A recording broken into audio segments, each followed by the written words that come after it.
But Bill, like many men, is more concerned with his hair than with his wrinkles. Probably about my mid-30s,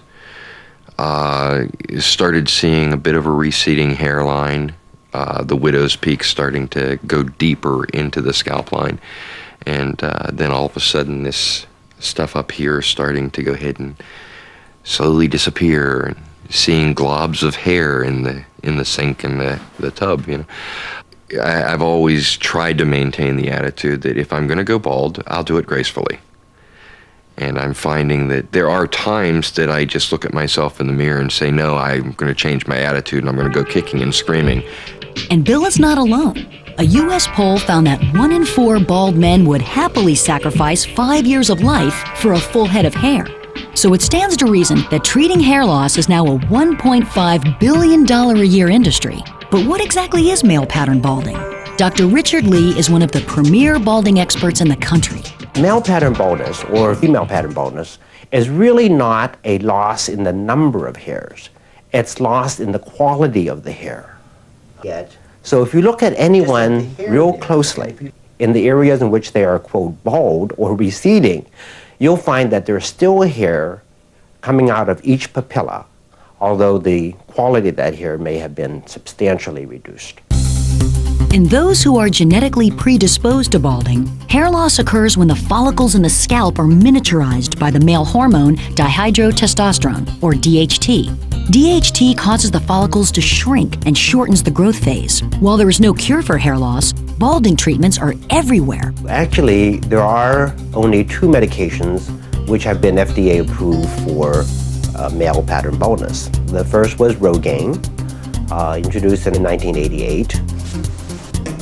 Minoxidil, commonly known as Rogaine, works by revitalizing the shrunken hair follicles, helping them to produce normal hairs. And it works very well in conjunction with something that would decrease the amount of DHT in the scalp.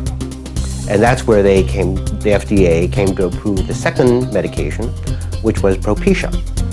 Propecia are 1 milligram tablets of finasteride.